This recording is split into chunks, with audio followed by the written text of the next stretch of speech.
With 218 horsepower per liter, Ferrari claims it has set a new specific power output record for a road-going production car.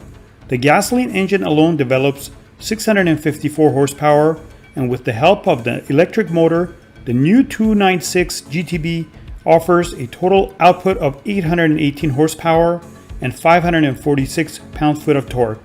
It borrows the latest combustion chamber development from its bigger brother, the SF90 Stradale, and makes use of the all-new turbochargers that work at up to 180,000 RPMs. The electronically assisted punch of 164 horsepower provided by the rear E-motor enables a 0 to 62 mph run in 2.9 seconds to match the F8. The sprint to 124 mph takes 7.3 seconds, or half a second quicker than the Tributo.